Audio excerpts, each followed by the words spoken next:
हाय। आज की इस वीडियो में हमने आर्गुमेंट से रिगार्डेड जो कुछ भी अभी तक कवर किया है उसके बारे में सिंपलर एप्लीकेशन हम देखेंगे। सबसे पहले हम यहाँ पर कर लेते हैं टाइम को इंपोर्ट। और असल में हम यहाँ पर चाहते हैं कि हम वो टाइम देखें कि एक फ़ंक्शन को रन करने में कितना टाइम लगता है। अगर हम एक फ़ंक्शन को कॉल करते हैं और हमें एक फ़ंक्शन का नेम चाहिए होता है, हमें पैरामीटर्स चाहिए होते हैं, आर्गुमेंट्स उस फंक्शन के लिए ज़रूरत होती है जो कि वहाँ पर पोजिशनल या कीवर्ड ओनली आर्गुमेंट्स का काम करें। यहाँ पर हम उनके टाइम को चेक करने के काबिल होना चाहते हैं। और सबसे पहले हम यहाँ पर एक फ़ंक्शन लिख लेते हैं जो कि इसको टाइम इट करेगा, इसके वक्त को बताएगा। और हमारा फंक्शन, हमारे टाइमिंग फंक्शन बहुत ही जेनरिक होने जा रहे हैं ताकि ये किसी भी फंक्शन में काम कर सकें और कहीं पर भी कोई भी पैरामीटर्स जो कि उस फंक्शन के लिए ज़रूरत हो उसमें वो काम कर सकें। सबसे पहले हमने यहाँ पर इंपोर्ट टाइम मॉड्यूल इंपोर्ट कर लिया। और अब हमें यहाँ पर टाइमिंग्स, क्योंकि हमें बाद में टाइमिंग्स की ज़रूरत है और हम यहाँ पर इस तरीके से ये काम कर सकते हैं। लेट्स गो अहेड और हम एक फ़ंक्शन को डिफ़ाइन कर लेते हैं। टाइम इट फंक्शन है हमारे पास, टाइम इट। और ये फंक्शन रन करेगा और हमारे फंक्शन के टाइम के बारे में बताएगा कि इसके रन होने में बेसिकली टाइम कितना लगता है। और अब यहाँ पर किस बात की ज़रूरत है कि हमें एक यानी इसको ख़ुद एक फ़ंक्शन की ज़रूरत है। हमारे इस फंक्शन को खुद एक फ़ंक्शन की ज़रूरत है। और याद रखें, हमने बताया था कि पाइथन में फ़ंक्शन भी ऑब्जेक्ट्स होते हैं और हम इसको एक फ़ंक्शन के अंदर भी पास कर सकते हैं, जैसा कि हमने पहले देखा था। इसलिए यहाँ पर हम fn फंक्शन को कॉल कर लेंगे और उसके बाद फंक्शन को ऐड कर लेंगे और उसके बाद हम देख लेंगे आर्गुमेंट्स इस फंक्शन के लिए। और इसके बाद फंक्शन हमारे पास यहाँ पर सिर्फ रन नहीं करेगा, यानी ये फंक्शन खुद सिर्फ रन नहीं करेगा, ये हमें आर्गुमेंट्स जो हमें ज़रूरत होंगे, पोजिशनल आर्गुमेंट्स भी हमें यहाँ पर ज़रूरत होंगे और इसके अलावा इवन कीवर्ड ओनली आर्गुमेंट्स की भी हमें ज़रूरत होगी। और यहाँ पर हम सबसे पहले कलेक्ट कर लेते हैं, जो कि बहुत इजी है। हमने आर्ग्स और स्टार आर्ग्स का इस्तेमाल कर लिया। और अब अगर हम ऐसा करते हैं तो चलें आगे चलते हैं और हम प्रिंट आउट कर लेते हैं आर्ग्स। और let's print out KW args. और देखिए यहाँ पर क्या होगा अगर हम टाइम इट को कॉल करते हैं। लेट्स से कि फंक्शन हमारे पास ये है, जो कि हम एक प्रिंट फंक्शन हम ले लेते हैं। यहाँ पर हमारे पास इटसेल्फ एक जिसको हम चेक करना चाह रहे हैं वो एक प्रिंट फंक्शन है। और हम यहाँ पर सिर्फ एक फंक्शन नेम को स्पेसिफाई करेंगे जो कि कॉलेबल होगा। और यहाँ पर हम इस प्रिंट को कॉलेबल नहीं बना रहे हैं, बल्कि हम सिर्फ इस फंक्शन को चेक करना चाह रहे हैं जो कि खुद एग्जीक्यूट होगा इस फंक्शन के अंदर।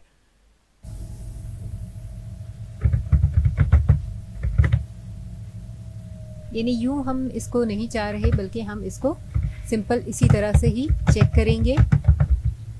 और लेट्स से हम यहाँ पर ऐड कर लेते हैं एक प्रिंट में 1 2 3 और उसके बाद हम क्वाग्स के लिए देख लेते हैं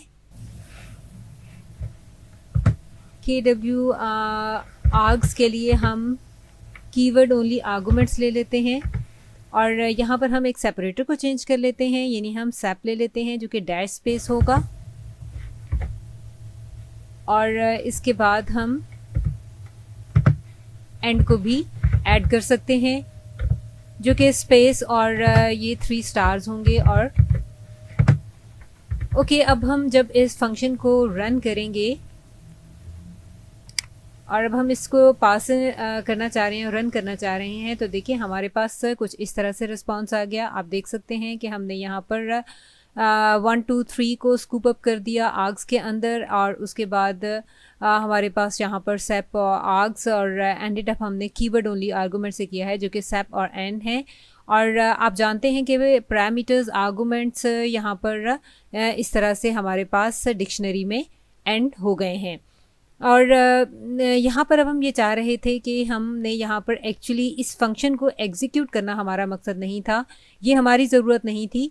तो लेट्स गो अहेड और हम इसको थोड़ा चेंज करते हैं और इसी को कॉपी पेस्ट करके देख लेते हैं कि अगर हम इसी को दोबारा कॉपी पेस्ट कर लें और यहाँ पर हम प्रिंट आउट आर्ग्स और क्वाग्स की हमें मज़ीद ज़रूरत नहीं है। हम यहाँ पर यानी फंक्शन को कॉल करना चाह रहे हैं। और अब अगर हम यहाँ पर FN कर देते हैं इस प्रिंट को हटाकर, और हम यहाँ से आर्गुमेंट्स और कीवर्ड ओनली आर्गुमेंट्स को पास करना चाह रहे हैं, तो हम देख सकते हैं कि हम सिंपल अगर इसी तरह से कर लेते हैं, यानी यहाँ पर हम FN और फंक्शन ऐड कर लें। हमें यहाँ पर थोड़ा केयरफुल होना होगा, क्योंकि ये जब हम इसको इस तरह से करेंगे और एग्जीक्यूट करेंगे तो देखिए हमारे पास यहाँ पर क्या आ जाता है। इसको एग्जीक्यूट करने के बाद जब हम सेम फंक्शन रन करते हैं तो देखिए हमारे पास ये इस तरह से एक टपल आ जाएगा, और हमने प्रिंट आउट कर लिया एक टपल जिसमें 1 2 3 है, और इसके बाद हमारे पास डिक्शनरी है। और हमारा FN इस केस में जस्ट आप नोट करेंगे कि उसने प्रिंट का ही काम किया है।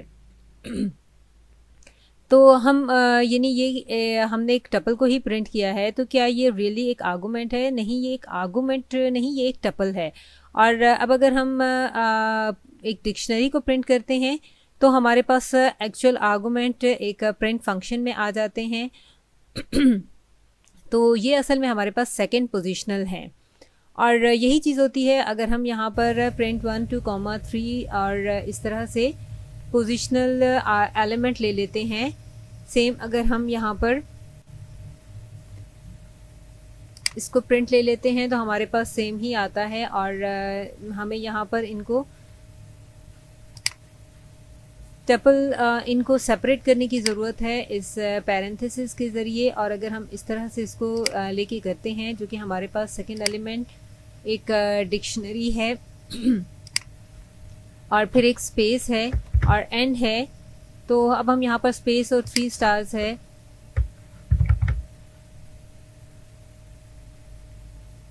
और अब अगर हम यहाँ पर देखें, असल में जब हम इसको यहाँ पर बेसिकली हमें इस चीज़ की ज़रूरत है कि हम इनको अनपैक करना चाह रहे हैं लिस्ट को और इन चीज़ों को।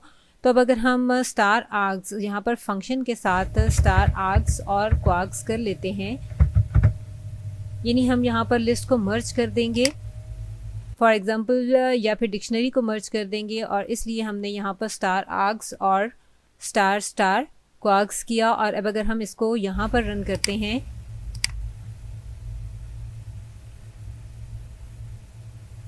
तो आप देखेंगे कि ये एक्चुअली वो चीज़ है जो कि हम यहाँ पर चाह रहे थे। और यहाँ पर हमारे हमने जब इस फंक्शन को प्रिंट फंक्शन को एग्जीक्यूट किया 3 पोजिशनल पैरामीटर्स के साथ 1 2 एंड 3, और उसके बाद हमने सेप को स्पेसिफाई किया, एंड को एज अ सेपरेटर, और यहाँ पर हमारा एंड इस तरह से आ गया, और यहाँ पर सेपरेटर हमारे पास एंड ऑफ द लाइन है। तो ये मच बेटर काम है और हम यही करना चाह रहे थे। हम यहाँ पर इस फंक्शन को असल में हम यही चाह रहे थे कि हमारे पास ये फंक्शन असल में इस फंक्शन के अंदर रन करे। और अब यहाँ पर असल में एक और एडिशनल ट्वीक है जो कि हम यहाँ पर चाहते हैं, हम यहाँ पर कुछ स्पेसिफाई करने के काबिल होना चाहते हैं कि हम यहाँ पर टाइम आउट फंक्शन को रन करें, और यानी कितनी नंबर ऑफ़ टाइम्स हम इसको देना चाह रहे हैं कि ये रन होने में टाइम कितनी दफ़ा इसको रन होना है।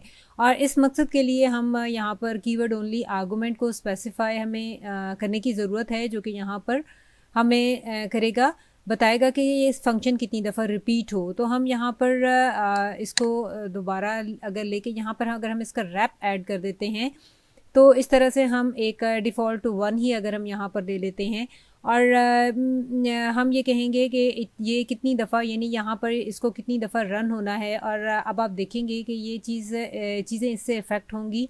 हम यहाँ पर फंक्शन को सेंड करते हैं, और ये एक हमारे पास कीवर्ड ओनली आर्गुमेंट है जो कि ऑलरेडी पॉपुलेटेड है। और यहाँ पर अगर हम रैप ऐड करते हैं और हम उसको कह देते हैं इक्वल टू 5, और हम \n करना चाह रहे हैं ताकि हमें वो डिफरेंट लाइन पे जाकर रिज़ल्ट शो करे। और स्टार आर्ग्स एंड क्वार्क्स अभी स्टिल हमारे पास हैं और वही हमारे पास सेपरेटर है। और यहाँ पर हम सिर्फ ये श्योर करना चाह रहे हैं कि ये काम किस तरह करेगा। अगर हम इसको कह देते हैं कि ये 5 टाइम्स रन करे, और लेट्स सी कि क्या होता है जब हम इसको प्रिंट आउट करते हैं, तो आप देखेंगे रिज़ल्ट में ये हमारे पास हम यहाँ पर पहले एक फंक्शन ऐड कर लेंगे जो कि बहुत ही नीट वे में होगा। फॉर आई इन रेंज, और रेप के साथ हम इसको इस तरह से एक फंक्शन कर देते हैं। लेट्स गो अहेड और देखते हैं कि ये चीज़ें किस तरह से होंगी। और अब हम जब इसको रन करेंगे तो हमारे पास आप देखेंगे कि ये 5 टाइम्स रन होके रिस्पॉन्स हमारे पास आ जाएगा। ये हमारे पास इस तरह 5 टाइम्स आंसर आ जाएगा। और अब अगर हम इसको दोबारा कॉपी पेस्ट करते हैं और टाइमिंग्स देखना चाह रहे हैं कि इनको 5 टाइम्स रन करने में कितना टाइम लगता है, क्योंकि अब हम इस काबिल हो गए हैं कि हम इसको देख सकें यहाँ पर, और इस लूप को फिनिश होने में हमारे पास कितना टाइम लगता है। तो इसको करने के लिए हम इसको दोबारा कॉपी पेस्ट कर लेते हैं और यहाँ पर start is equal to time dot perf counter add कर लेते हैं। और इसी तरह से यानी रेपिटिशन जो हम कर चुके हुए हैं हम उसको देखते हैं। उसके बाद एंड हम देख लेते हैं, एंड ऐड कर लेते हैं, और एंड भी हम टाइम डॉट परफ काउंटर, और रिटर्न हम करना चाह रहे हैं यहाँ पर।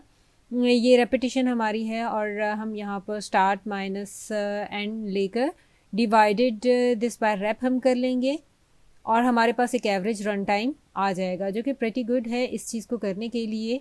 और हम यहाँ पर टाइम को कॉल इस तरह से करेंगे रेप, और जब हम सेम फंक्शन यहाँ पर रन कर लेंगे तो ये हमें एग्जीक्यूशन के बाद बताएगा कि ये हमारे पास टोटल एक टाइमिंग्स आ जाएंगे कि इस काम को होने में हमारे पास कितना टाइम मेंशन हुआ है, और यानी इस फंक्शन को एग्जीक्यूट होने में इतनी देर लगी है। तो चलें आगे चलते हैं और कुछ फंक्शंस देख लेते हैं। और अब हम यहाँ पर ऐसा फंक्शन लिखने जा रहे हैं जो कि रन होने में थोड़ा ज़्यादा टाइम लेगा। लेट्स सी, हम यहाँ पर एक ऐसा फंक्शन क्रिएट कर रहे हैं जो कि पावर ऑफ n को कैलकुलेट करेगा, एक एसेंशली एक लिस्ट क्रिएट करेगा, और powers of n for k, और k हमारे पास एक रेंज होगी। और यहाँ पर हम देख लेते हैं def power computer powers 1। Actually हमारे पास यहाँ पर 3 वर्जन्स हैं और इसलिए हम यहाँ पर पहला वर्जन यहाँ यूज़ कर रहे हैं, नंबर 1। और कंप्यूटर पावर्स यहाँ पर अब हम ले लेंगे 3 डिफरेंट वर्जन्स हैं। कैलकुलेट पावर्स ऑफ n, और अब हम स्टार्ट और एंड ले लेते हैं। स्टार्ट हमने 1 यहाँ पे डिफ़ॉल्ट किया है और एंड को हम बाय डिफ़ॉल्ट कुछ भी नहीं लिख रहे हैं, क्योंकि हम यहाँ पर कीवर्ड ओनली आर्गुमेंट्स भी चाहते हैं, इसलिए हमने यहाँ पर स्टार्ट लगाया है ताकि पोजीशंस का एंड हो जाए, और उसके बाद स्टार्ट और डिफ़ॉल्ट टू 1 किया है, और यानी इसको हमने स्पेसिफाई कर दिया है 1 पर ही। और पावर्स ऑफ 1 से ये स्टार्ट लेगा और फिर कंटिन्यू रहेगा अप टू द एंड। और डिफ़ॉल्ट फॉर एंड हमने यहाँ पर स्पेसिफाई नहीं किया, तो क्योंकि हम कॉलर को एक्चुअली फोर्स ये फंक्शन करेगा ताकि वो एंड की वैल्यू को स्पेसिफाई करे। और इस तरह से जब हम इसको रन करना चाहेंगे तो हम यहाँ पर यूजिंग ए फॉर लूप हम कर लेंगे, और उसके बाद स्टार्ट विद समथिंग कुछ प्रेटी स्ट्रेट फॉरवर्ड लेंगे, एक एम्प्टी लिस्ट ले लेंगे, और ये पावर्स ऑफ n को इस लिस्ट के अंदर पॉपुलेट करेगा, और आई इन रेंज हमारे पास होगा फॉर आई इन रेंज, और उसके बाद स्टार्ट और एंड ले लेंगे, और ये हमारी रेंज होगी। और अब हम रिजल्ट्स को अपेंड कर लेते हैं, append powers of n to the powers of i, और उसके बाद हम रिटर्न ले लेते हैं, रिटर्न रिजल्ट्स। सो ये हमारा एक फंक्शन है और हम इसको कॉल करेंगे तो ये क्या करेगा, ये एक्चुअली कंप्यूटर पावर्स को रन करेगा। Let's go ahead, computer powers 1 को अगर हम यहाँ पर रन कर लेते हैं, और बाय डिफ़ॉल्ट यहाँ पर अगर हम एंड 5 पे ले लेते हैं तो ये हमारे पास देखें 2 4 8 16 आ गया। सो ये बिल्कुल ठीक काम करता है, ये हमने देखा कि ये बिल्कुल सही काम कर रहा है। लेट्स गो अहेड, और अब हम नेक्स्ट देख लेते हैं। यहाँ पर अब हम एक def computer powers of n, और हम सेम फंक्शन का एक्सट्रैक्ट पैरामीटर के लिए इस्तेमाल करेंगे, लेकिन हम यहाँ पर इस केस में लिस्ट कॉम्प्रीहेंशन यूज़ करेंगे पावर्स ऑफ 2 सेकेंड वर्जन में, लेकिन हम यहाँ पर लिस्ट ऑफ कॉम्प्रीहेंशन यूज़ कर लेंगे, और हम इसको आगे मज़ीद डिटेल में कोर्स में कवर करेंगे लिस्ट ऑफ कॉम्प्रीहेंशन के बारे में। और यूँ लिखना बहुत ही इजी है, अगर हम इसको return n powers of n for i in range start comma and अगर हम लिख लेते हैं return for i in range start comma and, और ये हमारा लिस्ट ऑफ कॉम्प्रीहेंशन होगा। और अब हम इसको रन कर सकते हैं, जस्ट श्योर कर लें कि ये रन करता है और फिर ये वही रिज़ल्ट देगा जो कि हम सपोज कर रहे हैं। जब हम इसको कम्यूटर पावर्स 2 और उसी तरह से 2 और एंड 5 पे अगर हम इसको फिक्स कर लेते हैं तो 2 4 8 16 ही हमारे पास सेम रिज़ल्ट आ जाएगा। और अब हम थर्ड वर्जन का इस्तेमाल करते हैं और इस केस में हम यूज़ ऑफ जनरेटर का इस्तेमाल करेंगे। यूज़ ऑफ जनरेटर का अगर हम इस्तेमाल कर लेते हैं, और इस जनरेटर को भी हम आगे चलकर डिटेल में देखेंगे। Let's go ahead. अब यहाँ पर हमें राउंड ब्रैकेट का हम इस्तेमाल करेंगे इंस्टेड ऑफ स्क्वायर ब्रैकेट्स की जगह राउंड ब्रैकेट हम, जो कि हमारा लिस्ट कॉम्प्रीहेंशन होगा। और लेट्स गो अहेड, अगर हम इसको इस तरह से रन करते हैं तो फंक्शन 3, तो आप देखेंगे कि हमारे पास एक रियल लिस्ट नहीं आएगी, ये रिज़ल्ट आपको कुछ डिफरेंट नज़र आएगा टू पावर्स 3। लेकिन अगर हम इसको चेंज कर दें, यहाँ पर अगर हम लिस्ट मेंशन कर दें, ये हमारे पास कुछ डिफरेंट रिज़ल्ट आ रहा है। तो इसको चेंज करने के लिए, फिक्स करने के लिए अगर हम यहाँ पर लिस्ट मेंशन कर देते हैं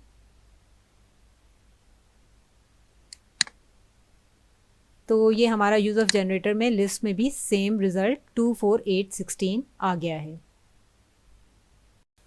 अब लास्ट चीज़ हमने यहाँ देखनी है कि इन तमाम फंक्शंस को रन होने में एक्चुअली टाइम कितना लगा। और अब हम यहाँ पर टाइम 8 का फंक्शन यूज़ करेंगे और कुछ इस तरह से टाइम 8 हमें रिक्वायर होगा। और यहाँ पर हम इसी फंक्शन को रन करना चाह रहे हैं टाइम 8, और इसमें हम सबसे पहले कंप्यूटर पावर 1 ले लेते हैं और हमें यहाँ पर इसी को रन करने की ज़रूरत होगी और हम इसे यूज़ कर सकते हैं। और यहाँ पर हमें n जो कि पोजिशनल है और उसके बाद पावर्स ऑफ 2 और स्टार्ट एंड एंड 1 और स्टार्ट हम यहाँ पर 0 भी ले सकते हैं और 1 भी ले सकते हैं, या फिर आप 0 या 1 जो भी रखना चाहें आप इसको रख सकते हैं। और उसके बाद एंड हम यहाँ पर चाह रहे हैं कि हम इसे 20,000 टाइम पावर्स पे कैलकुलेट करना चाह रहे हैं। और रेपिटिशन लास्ट में हम अगर ऐड कर लेते हैं, रेपिटिशन हम यहाँ पर चाह रहे हैं कि हम इक्वल टू जो भी हम लिखना चाह रहे हैं, कितनी दफ़ा हम इसको रनिंग इस फंक्शन में रन करना चाह रहे हैं। और यहाँ पर हमें ये एवरेज टाइम की रनिंग की बताएगा। लेकिन और यहाँ पर ऑर्डर इस चीज़ का रेपिटिशन का बिल्कुल भी ज़रूरी नहीं है, आप इसको जहाँ पर भी देखना चाहें आप लिख सकते हैं। आप इसको मिडल में भी लिख सकते हैं। हम अगर रेप 5 मिडल में लिख लेते हैं और उसके बाद हम इसको रन करते हैं तो हमें नज़र आता है कि एवरेज पे हमारे पास इसको इतने टाइम लगे, ये थोड़ा टाइम लेगा जी, 0.588 इतना टाइम इसको रन होने में लगा है। यानी स्टार्ट 0 पे और एंड हमने 20,000 टाइम्स रखा था, तो इस पर इसको इतना टाइम लगा। और अब अगर हम यही चीज़ कॉपी पेस्ट करके दोबारा भी कर सकते हैं। और इससे पहले अगर हम ये देखना चाहें कि यहाँ हमारे पास पोजिशनल आर्गूमेंट था और टेक्निकली हम इसका नेम्ड आर्गूमेंट भी पास कर सकते हैं। अगर हम यहाँ पर n इज़ इक्वल टू 2 लिख देते हैं और यहाँ पर भी ऊपर अगर हम यहाँ पर चेंज कर देते हैं, जहाँ पे हमने ऊपर टाइम 8 का फंक्शन किया था, और अगर हम यहाँ भी इसे देख लें टाइम 8, यहाँ पर भी हम इसको चेंज कर दें और n इज़ इक्वल टू 1 कर दें। और यहाँ पर एक्चुअली हमें इस कंप्लीट को चेंज करने के बाद रन करने से हमारे पास एरर आ सकता है। एक्चुअली हमें यहाँ पर दोबारा फंक्शन को डिफ़ाइन करना होगा और हम यहाँ पर दोबारा डेफ टाइम 8 और फंक्शन आर्ग्स और इसको रिपीट करते हैं। और इस तरह से जब हम दोबारा इसको मेंशन करेंगे तो ये हमारे पास कंप्लीट इन्फॉर्मेशन आ जाएगी। यानी इस बात से फ़र्क नहीं पड़ता है कि हमारे पास ये आर्ग्स में ऐड हो जाएगा और रेपिटिशन हम इसकी जितनी दफ़ा भी लिखें हम इसको कर सकते हैं। उस चीज़ से फ़र्क नहीं पड़ेगा कि n हम आर्गूमेंट में मेंशन कर रहे हैं या नहीं कर रहे हैं। और इसी तरह से अब हम यही सेम फंक्शन आगे चलकर उसके साथ भी कर सकते हैं, पावर ऑफ 2 के साथ भी कर सकते हैं। अगर हम यहाँ पर सेम चीज़ करते हैं पावर ऑफ 2 के साथ, इसी को कॉपी पेस्ट कर लें और उसके बाद हम यहाँ पर नेक्स्ट पावर फंक्शन में कितना टाइम रन होने में इसको लगा, हम इसे चेक कर लें तो ये हमारे पास इसका भी टाइम आ जाएगा। और ये हमारे पास इसको रन होने में ये इतना टाइम यहाँ पर जी 0.598 कुछ इस तरह से, इसका थोड़ा मज़ीद टाइम लगा। और अगर हम इसी को कॉपी पेस्ट करते हैं और फंक्शन पावर 3 भी चेक कर लेते हैं तो हमारे पास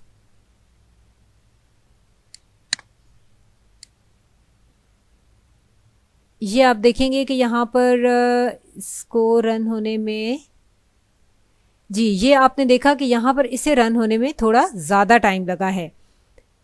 सो ये फंक्शन यानी हमारे पास बहुत ज़्यादा कंपैरेटिवली अपोज टू हम ऊपर देखें तो हाफ सेकेंड से ज़्यादा ये आपके पास 2.6 10 टू द पावर 6 हमारे पास ज़्यादा फास्टली रन हुआ है।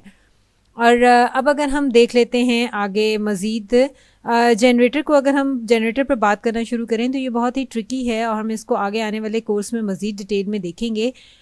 लेकिन अगर हम बात करें तो एक्चुअली एक जनरेटर जनरेट नहीं करता है, एक लिस्ट को जनरेट नहीं करता है, ये एक जनरेटर को ही जनरेट करता है। और एक जनरेटर एक्सप्रेशन ऐसा ही है जो कि कंटेंट्स को ख़ुद कंप्यूट नहीं करता। कंप्यूटर्स ये सब एक ही वक्त में कंप्यूट होते हैं और जब इनको रिक्वेस्ट भेजी जाती है। और इसी वजह से जब हमने यहाँ पर कुछ इस तरह से अगर हम करते हैं a = 2 to the power of i for i in range 5, और अगर हम प्रिंट a करते हैं तो ये हमारे पास एक जनरेटर एक्सप्रेशन ही आ जाता है।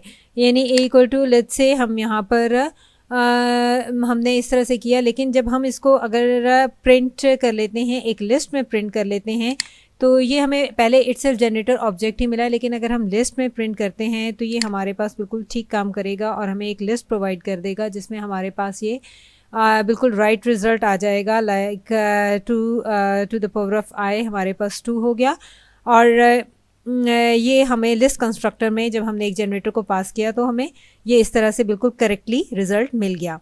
और अब अगर हम यहाँ पर मज़ीद देखें कि हमने जहाँ ऊपर लिस्ट जब किया था और अगर हम यहाँ ऊपर से भी लिस्ट को ओमिट कर दें और इसके टाइमिंग्स को देखने की कोशिश करें तो ये टाइम जो है ये उसी तरह से ज़्यादा ही टाइम लेगा या जनरेटर ऑब्जेक्ट में हमें रिज़ल्ट दे देगा। और यही चीज़ हमने देखी थी कि ये हमारे पास इसी तरह से फास्टली काम कर लेता है। और अब आप एक देखेंगे कि ये हमारे पास ज़्यादा ही टाइम लेगा और अगर हम इसको इस तरह से करते हैं। हाँ, यानी यहाँ पर कुछ जनरेटर के यूज केसेस हैं और हम इनको आगे आने वाले सेक्शन में मज़ीद डिटेल से देखेंगे। अब तक के लिए इतना ही। Thanks for watching. मिलते हैं नेक्स्ट वीडियो में।